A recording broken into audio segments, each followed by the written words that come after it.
My wife got wasted at our first anniversary dinner and screamed across the room, "I never stopped loving Mark. Marrying you was the biggest mistake of my life. I only did it for your money." I smiled, reached into my jacket and said, "Let me fix that for you right now." I slid the divorce papers I'd been carrying for weeks across the table and had her served on the spot in front of 30 stunned guests. The poor waiter ended up calling her a cab while she sobbed on the sidewalk. Update at the end for everyone asking what happened next. I don't even know where to start with this train wreck. Throwaway for obvious reasons. Half my relatives are on here and I'm not ready for that group chat yet. Some background. I'm 34M. Married my wife, Nicole, last year after dating. For 2 solid years. I genuinely thought we had built something real, rooted in trust and respect. Turns out I was the only one living in that reality.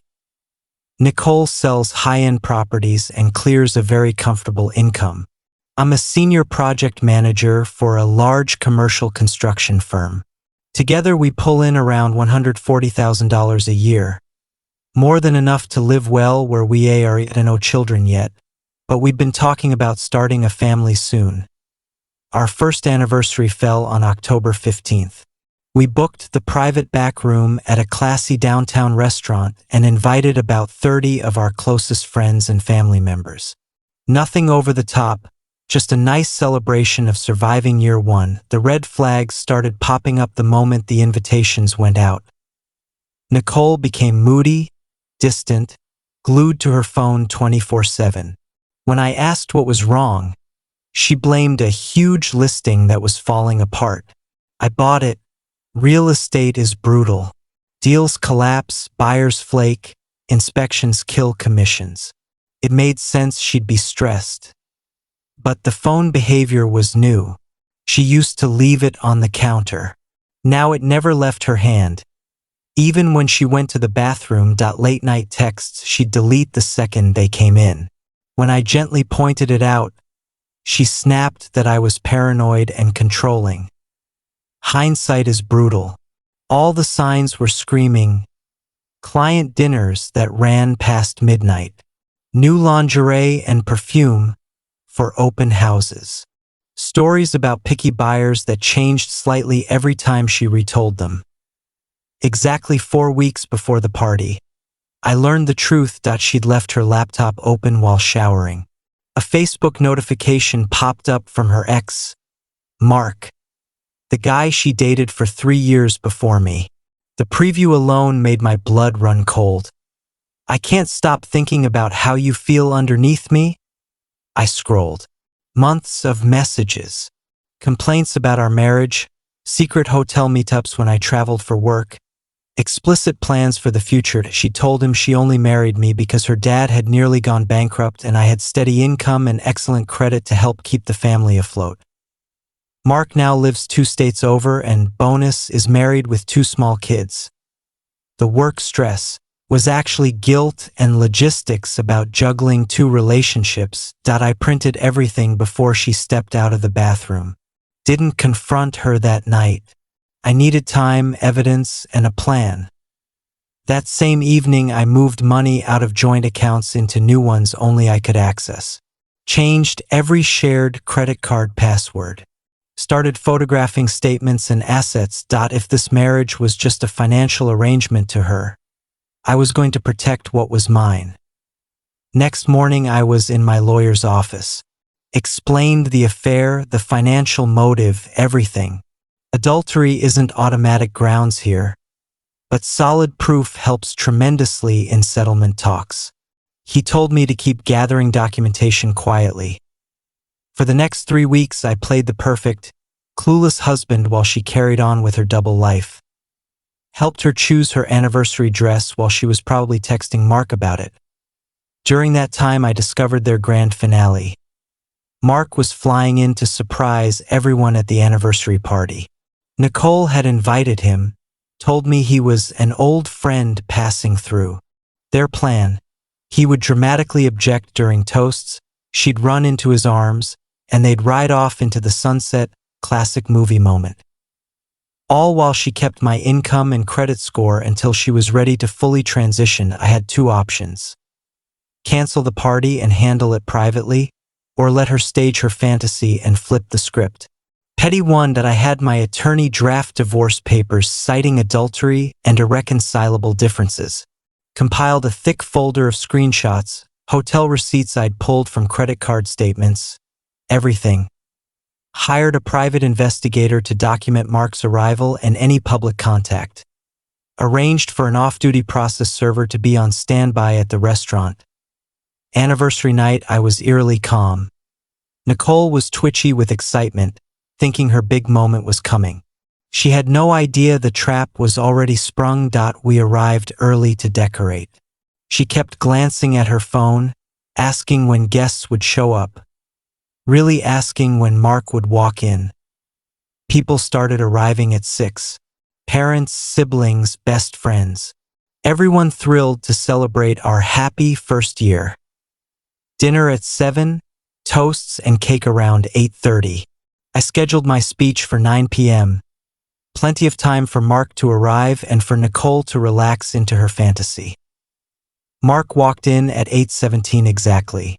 Tall, dark hair, cocky smirk. Everything she'd describe. He lingered near the entrance until Nicole spotted him. Her face lit up like Christmas. She excused herself to the ladies' room and intercepted him at the bar. Long hug, whispered words, something slipped into his hand, hotel key, I later confirmed. When she returned, she was practically glowing, stealing glances at him while he pretended to casually mingle. 9 o'clock. Everyone finished eating, slightly buzzed, ready for sweet speeches. I stood, tapped my glass. Room went quiet. Started with the standard stuff. Grateful for everyone, blessed to have found my soulmate, looking forward to many more years. Nicole beamed, thinking I was teeing up her movie moment perfectly. Then I changed tone. Talked about how a marriage without honesty is just an illusion. How tragic it is when someone walks down the aisle for stability instead of love. A few puzzled looks. Nicole's smile faltered. I pulled out the printed messages and began reading the worst parts aloud. Her telling Mark she only married me for money. That our marriage was a mistake. That she couldn't wait to leave. The room turned to ice. Nicole went ghost white, shaking her head, mouthing stop. I kept going. Her plans to have Mark crash the party, the hotel reservations for that very night. Every head swiveled to the back where Mark was suddenly trying to melt into the wall. I looked straight at Nicole and said, "You called this marriage a mistake made for money. Let me correct that mistake right now." Signaled the process server who was waiting by the entrance.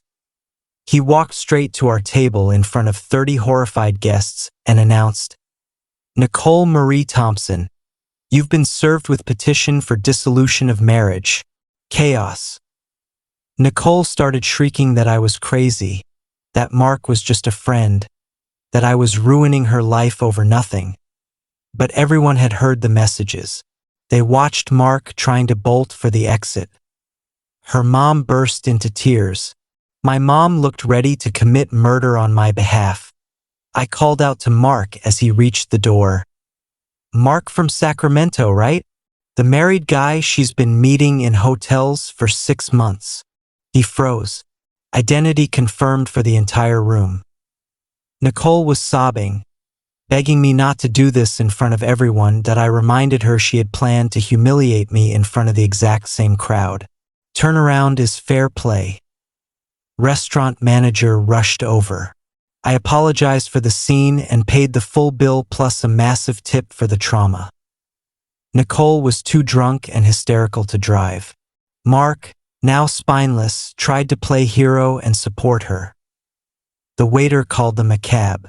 They stood on the sidewalk, her clinging to him, both looking like the ending of a very bad rom-com. I finished settling up, thanked the staff for their patience, and left why parents wanted to come home with me. I needed to be alone. The house felt huge and strangely peaceful without her in it. She blew up my phone for days. Apologies, excuses. It wasn't what it looked like. Mark means nothing, the full cheater script. Everything got forwarded to my attorney. Number blocked. Locks changed. Her belongings boxed and moved to storage. Divorce took 8 months but was straightforward. Clear evidence of adultery and financial motive made settlement easy. No kids, no complicated assets. Mark apparently dumped her 2 weeks after the party once the fantasy wore off and reality hit. His wife found out, took the kids and left him too. Nicole moved back in with her parents at 30, now working retail. Posts inspirational quotes about growth and self-love daily, yet still fishes through mutual friends about my dating life. I bought a killer loft downtown. Started seeing an incredible woman who actually likes me for me, and I'm now engaged again. Small ceremony next spring, maybe we'll just elope. Some people say serving her at the party was cruel. She was literally planning to do the exact same thing to me that night. Only difference. My plan worked, hers exploded in her face. Marriage should be about love, not a paycheck. When someone shows you their true colors, believe them the first time. Best decision I ever made was having those papers ready in my jacket. Sometimes the only way to win is to be prepared to walk away the second they think you won't. Trust your gut and never let someone treat you like an ATM with a ring.